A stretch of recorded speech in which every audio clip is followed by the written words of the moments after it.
Picked the wrong week to quit sniffing glue.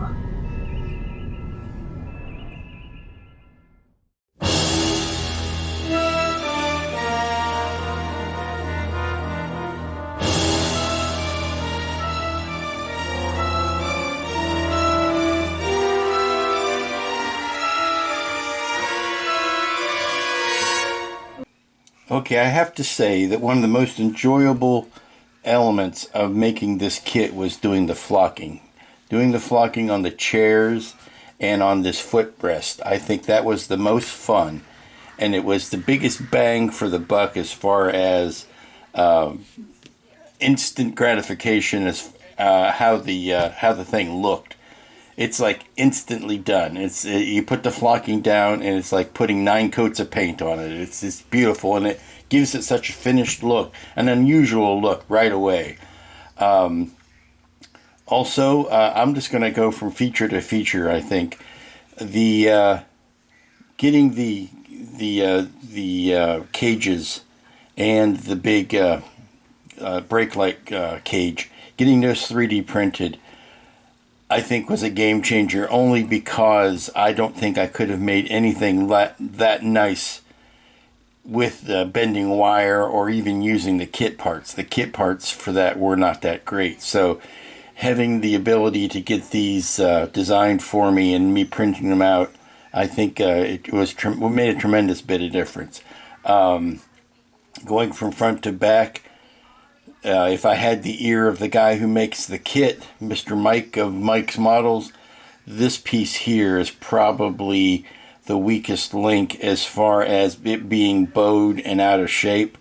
I don't know if there was any way to cast a metal bar in that to straighten it out, or what needs to be done to help that. But this curve in it was kind of disappointing at the end to come down to it and have that curve in there. Although I have to say, having said that, it also saved my bacon when it came to the dish, because the dish and printing my own dish, thank you, Ian, for giving me the file to print my own dish and to print dishes for the other two gents, because this profile on the edge of the dish is still better than the one that comes with the kit. And since 95% of the time the kit's going to be sitting still, even without the lights on and the motor running, that dish still looks better. Now also I don't want to get too far into the weeds with this, but cutting these paint masks and cutting this bit in vinyl really helped, because I can't imagine that the decal for that would have been that good to use. It wouldn't have been, for the amount of light pumping through it, it wouldn't have been a solid light block like this is. So using the black vinyl, I think, was definitely the right step. And now, of course, the elephant in the room is the bevel gear versus putting the motor in the ball or whatnot. First of all, thank you to Jeff Fink for the ball. Have to thank him again. I stand by my desire to do that with a bevel gear, putting the motor in the base and then running the 90-degree bevel gear. I still think you get the best result with that. That's my opinionated opinion. It allowed me to have this nice narrow neck here. Now I know Wayne had to make his more of a straight up and down stack to support the ball with the 90-degree gear on his motor. That's great. It worked fine for him. I just liked having that narrow neck there and doing the central shaft up the center. Well, that's how all central shafts work. They work up the center. But doing that allowed me to have that narrow neck, which I thought was a telltale iconic part of the design. Now, I still have not glued the chair down, and I don't think that I will, only because when it comes time for me to transport this, I can put the chair in its own box and protect the flocking on it while I am moving the rest.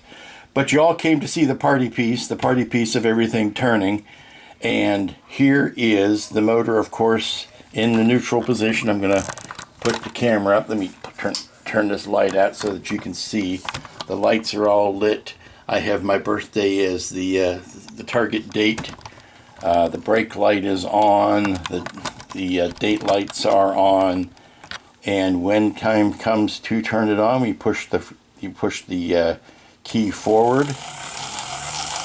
Slowly it turns, step by step. Front lights come on, cone lights come on, and the wheel turns. Now it doesn't. If you do this, the closer you get to profile, the uglier it gets. The closer you get to 3/4 or the front view, the better it looks. And I gotta pull the camera back to get the whole thing in camera.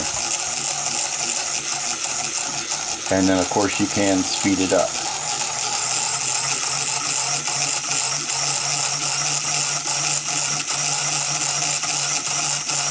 And the intermittent engine noise, it doesn't bother me.